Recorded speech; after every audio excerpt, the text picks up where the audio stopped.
ಆತ್ಮೀಯ H 16 news ಅರ್ಥಾತ್ ಸಿದ್ದರಾಮಯ್ಯ ಸ್ವಾಗತ. ನಾನು ನಿಮ್ಮ ಎಂ.ಐ.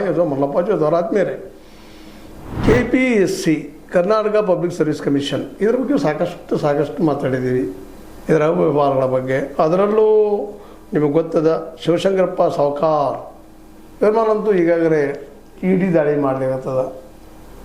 ಅವರು ಎಲ್ಲೆಲ್ಲಿ ಆಸ್ತಿ ಅದ, ಎಲ್ಲೆಲ್ಲಿ ಮನೆಗಳದಾವ, 21 ಕಡೆ ದಾಳಿ ಮಾಡ್ಯದ, ಹಿಂದೆ ಸಂಗ್ರಹ ಮಾಡಿದ. ಅದು ಏನೇನು ನಡೆಸದ, ತನ್ನ ಎನ್ಕ್ವೈರಿಯನ್ನು, ತನ್ನ ತನಿಖೆಯನ್ನು ಮುಂದುವರೆಸದ ED. ಅಂಥದ್ದು ಇನ್ನೊಬ್ಬರು ಈ ಪರೀಕ್ಷೆಗಳು KPSC ಪರೀಕ್ಷೆಗಳ ನಿಯಂತ್ರಕರು, ಕಂಟ್ರೋಲರ್ ಹುದ್ದೆಯಲ್ಲಿದ್ದಂಥ ಮಾಜಿ ವ್ಯಕ್ತಿ ಜ್ಞಾನೇಂದ್ರ ಕುಮಾರ್ ಗಂಗ್ವಾರ್ ಅವರ ಮನೆಗಳ ಮೇಲೂ ಅವರ ಆಸ್ತಿಗಳ ಮೇಲೂ ಸಹಿತ ಈಗ ED ದಾಳಿ ಮಾಡ್ತಾ ಇದೆ.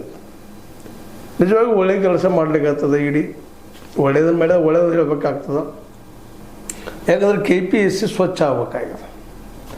ಮೊದಲ ಅಧಿಕಾರಿಗಳನ್ನೆಲ್ಲ ಹಿಡಿದು ಯಾರು ತಪ್ಪಿಸಿದ್ರೆ ಅವ್ರು ಶಿಕ್ಷೆ ಆಗ್ಬೇಕಾಗಿದೆ. ಯಾಕಂದ್ರೆ ರಾಜಕಾರಣಿಗಳಂತೆ 3 ಬಿಟ್ಟಂಥವ್ರು ಭಾಳ ಇದ್ದಾರೆ ಅದರಲ್ಲಿ. ಎಲ್ಲೋ ಒಬ್ಬರು ಎಕ್ಸೆಪ್ಷನ್ಸ್ ಅನ್ನುವಂಗೆ ಕೆಲವೊಬ್ಬರು ಸಿಗ್ಬೋದೇನೋ, ಕೆಲವು ಜನ. ಉಳಿದವ್ರು ಎಲ್ಲರೂ ಶಾರ್ಪ ತಿಪ್ಪಿದ್ದಂಥ ಜನ. ಅವ್ರು ಯಾವುದಕ್ಕೂ ದಾದ್ ಮಾಡುವಂಥ ಸ್ಥಿತಿ ಇಲ್ಲ. ಇನ್ನು ನಾವು ಎಷ್ಟೋ ಮಾತಾಡ್ತೀವಿ, ಅದ್ರ ಬಗ್ಗೆ ದಾದಿಲ್ಲ ಅವ್ರಿಗೆ. ಹಂಗೆ ಮಾತಾಡ್ತಾ ಇರ್ತಾರೆ ರೀ. ಪೇಪರ್ದವ್ರಿಗೇನು ಸುದ್ದಿ, ಮಾಧ್ಯಮದವ್ರಿಗೇನು ಸುದ್ದಿ, ಬರೀ ಮಾತಾಡ್ತಾರೆ. ಉದ್ಯೋಗದ ಮಾತಾಡಲಿ ಅಂತ ಹೇಳ್ತಾರೆ. ಅಂದ್ರೆ ನಾಸಿಗೆ ಬಿಟ್ಟು ಅವ್ರು ಇಡೀ ನಾಡಿಗೆ ದೊಡ್ಡವ್ರು ಅಂಥ ಜನ ಭಾಳ ಇದ್ದಾರೆ ರಾಜಕೀಯದಲ್ಲಿ. ಎಲ್ಲರೂ ಅಂತಲ್ಲ, ಈ ಮಾತು ಸ್ಪಷ್ಟೀಕರಣ ಮಾಡ್ತಾ ಇದ್ದೀನಿ. ಎಲ್ಲೋ ಒಬ್ಬರು, ಇವತ್ತಂತೂ ಎಲ್ಲೋ ಒಬ್ಬರು. ಒಂದು ಕಾಲಕ್ಕೆ ಅಂತಿದ್ದೀವಿ ಎಲ್ಲ ಏನಾದಾರಪ್ಪ ಒಳ್ಳೆಯವ್ರು ಇದ್ದಾರೆ ಅಂತೇಳಿ. ಅದು ಈಗ ಹುಡುಕೋದು ಭಾಳ ಕಷ್ಟ. ಇಂಥ ಪ್ರಸಂಗದಲ್ಲಿ ಜ್ಞಾನೇಂದ್ರ ಕುಮಾರ್ ಗಂಗ್ವಾರ್ ಅಂತ ಅಧಿಕಾರಿಗಳನ್ನು ಮೊನ್ನೆ ಇದರ ಅಧ್ಯಕ್ಷದಂತಹ ಮಾಜಿ ಅದ ನಂತರ ಮತ್ತೇನು ಹೋದರು ಏನೋ ಮಾಡ್ಕೊಂಬಂದಿದ್ದಾರೆ. ಅದು ಉಳಿಯುವ ಸಾಧ್ಯತೆ ಭಾಳ ಕಡಿಮೆ.